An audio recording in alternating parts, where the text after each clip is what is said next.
Hello, welcome to my channel, Another Bibliophile Reads. My name is Greg, and today I want to talk about one of my favorite science fiction novels, The Day of the Triffids by John Wyndham, originally published in 1951. This book meets the criteria of two events that I'm doing.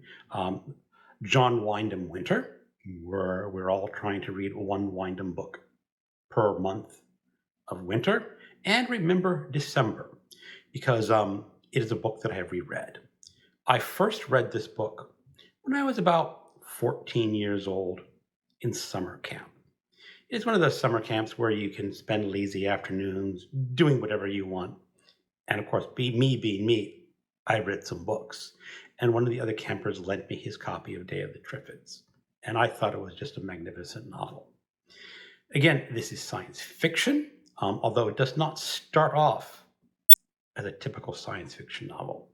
It starts off with a man in a hospital who has been temporarily blinded. You don't know immediately why he's blind. Let me read you the really engaging opening. When a day that you happen to know is Wednesday starts off sounding like Sunday, there is something seriously wrong somewhere. Now, I'm not sure people of younger generations can remember the feel of a Sunday, when a Sunday just felt like a different day. And so here we have this man in London. The traffic outside just does not sound right. There's no noises. There's no noises in the hospital. Nurses are pretty reliable when they come to visit, and no nurses are coming to visit this man. His name is Mason. And he keeps wondering, why is no one coming? So he gets out to investigate, and the hospital, there's nothing going on in the hospital. And the hospitals are always busy.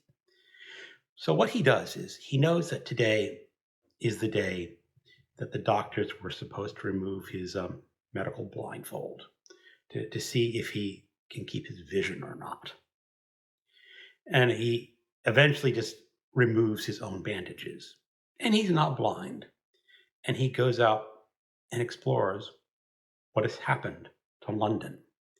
And what's happened is most of the population has gone blind. There was a meteor shower the night before, brilliant green lights in the sky. And everyone on the radio was saying it's a must-see show, a once in a lifetime, once in a generation event. And it was. This meteor shower did something to people's eyes. So most of the population is now completely blind. And then you go into some backstory of how this man got blind, and he got blinded by a Triffid.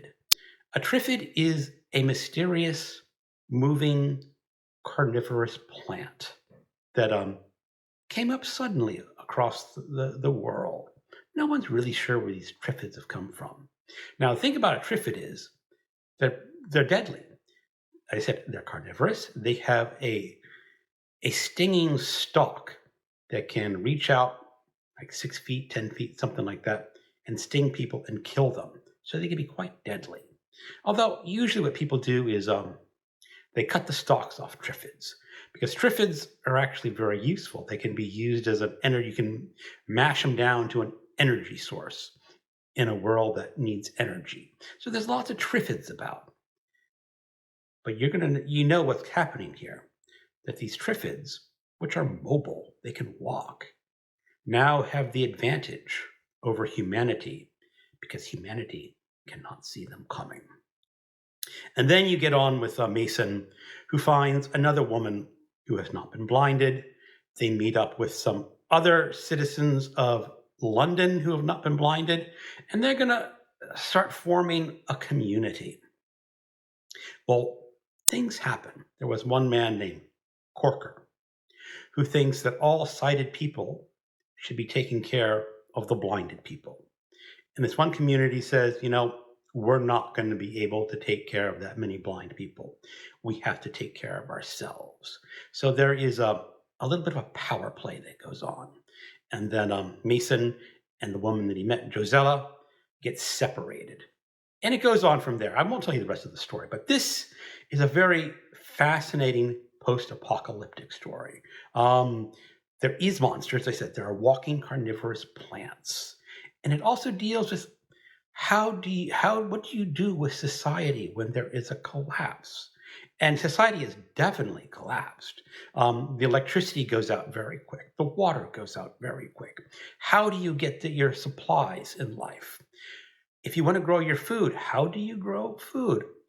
The main character, Mason, he was a biologist. He worked with Triffids, in the harvest farms. He doesn't know how to grow his own food. So what do you do? And what do you do with people who have other ideas of how society should be run? Some of these people have very nasty intentions. And what do you do with them? How do you survive with them? So that's what I really loved about this book.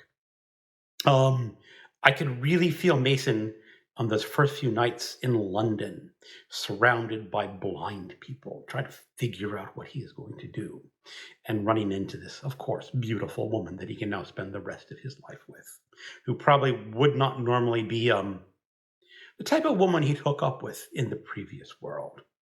But they fall madly in love with each other. And that's one of the reasons this is such a great book. There's a lot of different aspects to this. And I think it holds up very well for being written in 1941.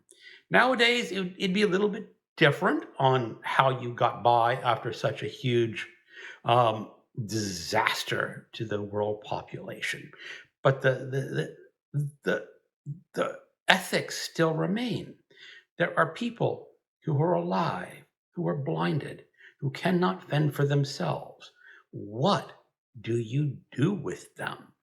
And that is a question that is a major part of this book. And even after reading this book numerous times over my life, I cannot safely say I know what I would do, because part of me is saying, yes, you want to take care of these people. And the other part of me saying, nope, they're goners. You have to take care of yourself. So read this book and discover what you think you would do. If you don't know after reading it, I think that means you're probably somewhere along the decent level of humanity, because you feel for the people who are suffering, but you probably also think about yourself too. Well, anyway, I highly recommend Day of the Triffids. It is one of my favorite science fiction novels. And I know there was a video going around just recently by Greg saying, what makes a novel a favorite? Why do we call books our favorites? Why did my 14-year-old self really like this book? And my 59-year-old self also really like this book. There is a connection across the years of older me to younger me that is still there. So that is my recommendation to you. Pick this up if you can. I think you will really enjoy it.